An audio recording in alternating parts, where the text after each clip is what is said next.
If you're thinking about starting resin art, there's something you should know before you buy your first bottle of resin. I made a lot of mistakes when I started. Some pieces looked nothing like I imagined. I wasted resin. I wasted pigments. And sometimes, I had no idea what went wrong. So in this video, I'm going to share 10 things I wish someone had told me when I was a beginner.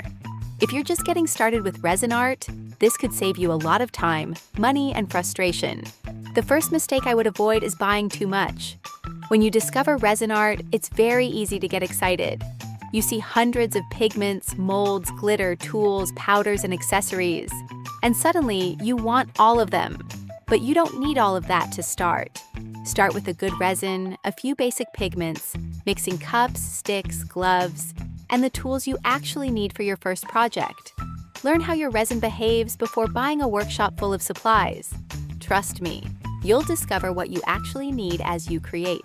The second thing I wish I knew is that not every resin behaves the same way.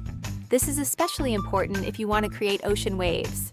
Some resins are thicker, some are thinner, some give you more working time, and some are designed to cure much faster. The resin you choose can completely change the way your project behaves.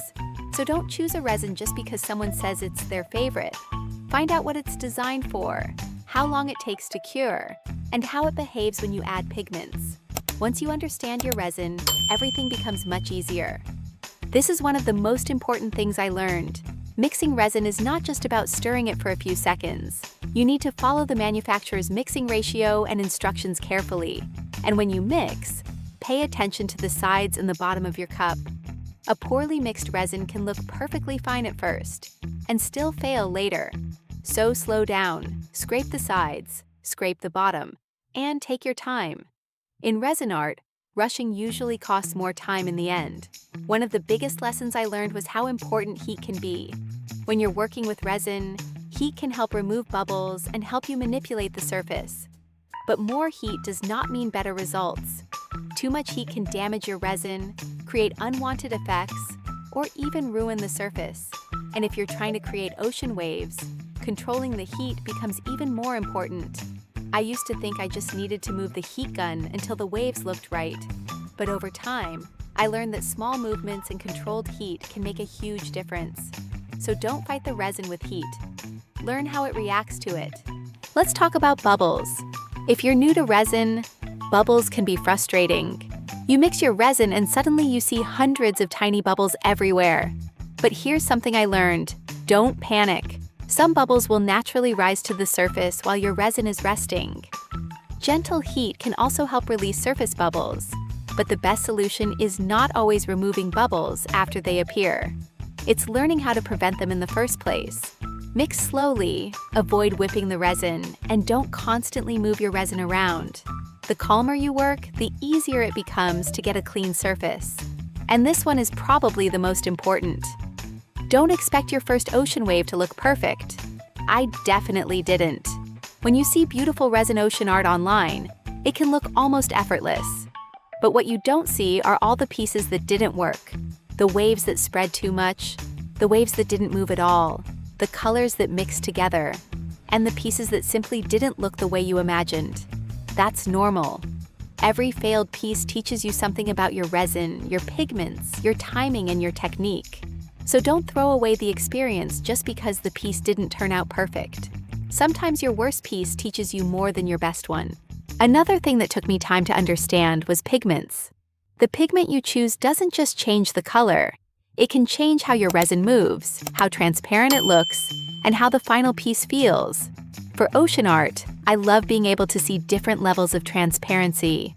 Deep colors can create depth. Transparent colors can create that beautiful underwater feeling. And white can completely transform the surface when you're creating waves. So don't think of pigment as simply adding color. Think of it as another material you're using to control the look of your artwork. Here's something beginners often overlook: timing. Resin changes as it sits. It can start out very fluid and gradually become thicker. And that can completely change what happens when you create your design. The same technique can give you a completely different result at a different stage of curing. That's why I don't just watch the clock, I watch the resin. I look at how it's moving, how it's flowing, and how it reacts when I work with it. Once you learn to read your resin, you stop fighting it. You start working with it. And this is something I wish more beginners would hear. Don't compare your first piece to someone else's 500th. When you look at professional resin artists online, you're usually seeing their best work. You don't see all the years of practice behind it. So if your first piece doesn't look like theirs, that doesn't mean you're bad at resin art. It means you're at the beginning. Keep creating, keep experimenting, and let every piece teach you something new. And finally, don't be afraid of failure. Some of your pieces won't work. Some will look completely different from what you imagined. But that doesn't mean the resin was wasted, because every mistake gives you information. You learn what to change, you learn what to avoid, and eventually you start understanding why something works instead of simply hoping that it will. That's when resin art becomes really exciting, because you're no longer just following a technique, you're creating your own. If you're just starting your resin art journey, don't worry about making perfect pieces. Focus on learning your material, experiment, make mistakes, and most importantly, keep creating. Because one day, you'll look back at your first pieces and realize just how far you've come. If you're starting resin art, let me know in the comments. What are you struggling with right now? Maybe I'll cover it in the next video.